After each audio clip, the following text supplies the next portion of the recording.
Hi, everybody. It's Steve Richard with ExecVision here. And thank you for watching this demo video. We are a conversation intelligence and coaching technology that's ingesting recordings from all over and transcribing them and then allowing you to do a lot of things with them to help you improve your business, help you improve conversion rates, shorten onboarding ramp times, and de-risk the chances of people failing in onboarding, as well as things like improving win rates and having people sell more product. How does that all happen? Well, the thing that we hear increasingly these days is a good rep. How do you define, how do you measure a good rep? A good rep is going to be based partially on the activity. What are they doing? So being able to understand things like how many conversations, the total talk time, talk to listen ratio is something that most of us don't have the ability to do, and it really helps answer questions like, are my reps talking too much? And are they creating enough back and forth conversation dialogue in their conversations? Beyond that, I'd like to understand what's going on within my rep skills. Where are my reps strong and weak on what skills? Because if I don't have the answer to that, I have so precious few coaching calories. Where am I going to put those coaching calories? I mean, realistically, for someone like Carlos, why would we work with him on active listening when he really is struggling on common challenges or doing pre-call research? So we want to think about it differently. Another big part of this is the surfacing of coachable moments. So this is all well and good, but ultimately, if I don't have the ability to get to the right parts of the right calls and have those calls automatically be sent to me, then it's very challenging for me as a sales manager or even a salesperson to be able to say, this is the pinpointed area of the one thing that I'd like to work on. And to quote Bob Perkins, he says, we as coaches try to coach way too much. So this is a great example of where our sales development rep I have what's called a smart alert. Anytime there's a call where someone says we use, or we're currently working with this other vendor, those kinds of things, it will automatically notify me of those calls. So I got this smart alert that automatically notified me. I click on that and I'm brought right to the call. And I don't know about you, but I don't have 6 minutes and 20 seconds to listen to a call. I'd like to get to just the part of the call that really matters. So you saw before the we use. So I'm going to go ahead and select we use here. Now all of this is being done through our artificial intelligence to identify the parts of the call, like the intro and the next steps, as well as talk listen ratios and other things like that. Let's go ahead and listen to this. And I'm going to jump right to where in this diamond here, the prospect says we use. Here we go. Hello. The one. Okay. Dawn is the one that we're using. Okay, yeah. You're currently using that? Yeah. Well, not us specifically, but a sister company is using that. Okay. There you go. So if that's one of the things that we're working on, we're using this alternate solution, I can pinpoint and really drill down and coach Matt on that one area of the call. And this is where you see my bowling lane or my feedback lane. I'll make it a little bit bigger so you can see it. You can see that I'm providing feedback on the call. All right. And I'm saying, Matt, go for time right here. You essentially agreed to a meeting. Then use your overtime questions after you book a meeting. All right. Matt himself is commenting on his call. So he's breaking down what he's doing. And then he's, in many cases, giving himself feedback and sort of self-correcting. Self-awareness is such a key to behavior change. And then you see our CEO, David Stillman. No, this is the only thing you shouldn't have done. You don't need to pitch him on what we do.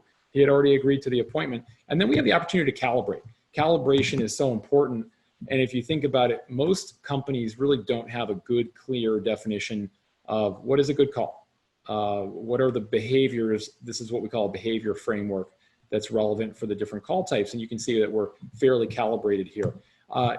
From this, of course, cascades what you can imagine, which is I might want to share this lesson with somebody else. So it's very easy for me to share it with a specific department, like our sales development reps, or maybe I'd want to even send it to the account executives, to that team, or a certain individual like a Vivian, because maybe Matt set up this meeting for Vivian. So, hey, Vivian, you got to check out this call, or I can share just a snippet of that call. I don't have to share just the entire call, just one little snippet of it. So very easy to do that. The transcript itself, so if I want to isolate that moment in the transcript, I can do that here and get right to that. And then finally is the library. One of the big things we hear over and over again is I need to get my reps better faster. What better way to do this than with the library of the best calls? And my personal favorite library is the objection handling library. If you think about the tags associated with that, it's all the things aligned to the objections that they hear in the real world. Call me later, no time. Do you know this is my cell phone? We don't have any budget. We don't have any money. We don't have any need. We do this ourselves in-house. We already have a current vendor or solution. Not interested, all those. And if one of our salespeople's working on one of those skills, if that's something that's a focus area, I can pull up at my fingertips all of the best, greatest hits, if you will, all of the call of fame. It's like the Hall of Fame, but it's the call of fame here. And even if someone like Shannon eventually leaves our organization and goes somewhere else, I have her best practices, and it becomes so much easier for other people to learn from when they have that right in front of them. You know, something that's also very important that we hear over and over again is, are my managers coaching? Are my managers coaching? Is that coaching working? So you are looking at the only dashboard on the planet, and it's very easy to change the date ranges and everything else associated with it. The only dashboard on the planet that quantitatively, objectively is able to show these are the managers who are coaching, these are the managers who are not coaching, and whether or not the coaching is working. Is the coaching and feedback that's being provided actually making a difference? You can see the most effective coach there being Haley over that period of time from June 1st until today.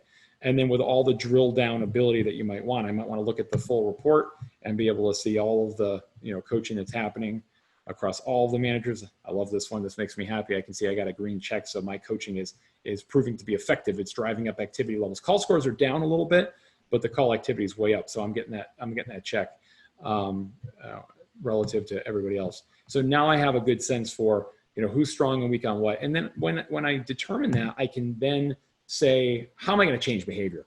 Change happens usually over a series of interventions, 3 or 4 weeks. So we're going to embark on a 4-week program, and we're going to be working with Alon, one of our account executives. And you can see right off the bat, the system is recommending and saying, if we're going to coach one thing with Alon, we're going to work on customer story. So now we can go and have a very good understanding of, after this, this series of coaching meetings that are happening, is it working? Are we seeing the reps get better? And this is a great example here where you see Scott is our Chief Revenue Officer. This is his team. And we can see that, his certain reps here, since they've started their review process, are up pretty significantly. Vivian's 3 out of 8 reviews, and she's up 40% on her call scores ever since then. So she's doing a lot better, which is great. The setup of this is just a really fun part of it. And I'm going to give you one last example here. You can create the trackers, which are keyword topic profiles for different individuals. So the top performers have a different vocabulary than the average people. Our account executives are doing a great job of active listening, very consultative approach for selling. We're doing a great job of qualification. What a lot of people don't do, account executives, is they do discovery, but they might not quantify the impact. So we need to have an understanding of whether or not they're having that conversation with the buyer to tie back the business issues and impact to the business to create a business case and ROI. So from that, this is where I can create my smart alert system. And I'll show you this because it's just so like mind blowing and game changing when you see it for the first time. I would like to be notified every time the account executives have a call where they do discovery. And this is what it looks like, the little editor. It's a little process builder, very easy to use. So the rep is doing discovery. The rep is doing that topic of discovery. You can change the topics wherever you want. But there is not quantification of impact. So we're not seeing quantification of impact. That whole topic, all those words and phrases aren't there, and the call length is greater than 15 minutes.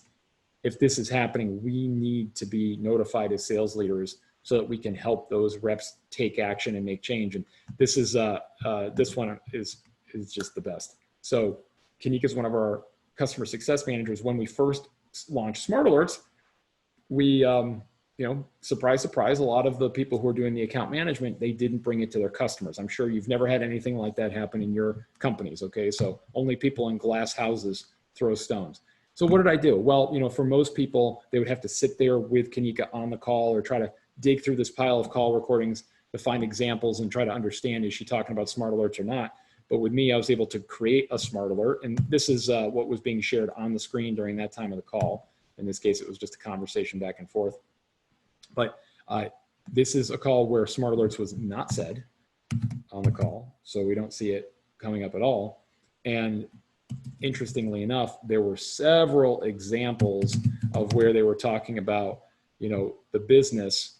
You could see those diamonds, but even though they were talking about the business impact and challenges, and they were saying, boy, we really like the system to tell us certain things, the connection was not made to smart alerts. And that's a coaching opportunity right there. That's something we can change. I'll tell you what, after I had this smart alert set up and she and I had a couple of conversations, I think only 2 of them fired, and it never fired again, meaning she always talks about smart alerts and discusses smart alerts in her conversations now, because it really is such an important feature, and it can really solve so many different problems for sales leaders, sales professionals, and sales managers. So there you go. ExecVision, only platform on earth that's purpose built for behavior change, using conversation intelligence, using AI to identify coachable moments, and then allowing you to see that change through, so the rep achieves mastery in those skills that they're working on, so that ultimately you get a lot more revenue, more sales productivity, more upsell, cross-sell, higher margin goods being sold. Maybe they're not selling the right products, making sure people are on messaging, onboarding reps faster, decreasing churn. The list goes on and on and on. There's just so many things you can do. And ask yourself this question: really, how quality is the coaching, the call coaching that's happening in our company? How happy am I with that? Is it working? Do I know if my managers are coaching? Do I know if our reps are on message? Are our reps talking too much? Do I have any concept of that? All of those questions, you can answer them right here. Thanks for watching. Steve Richard, ExecVision. Take care.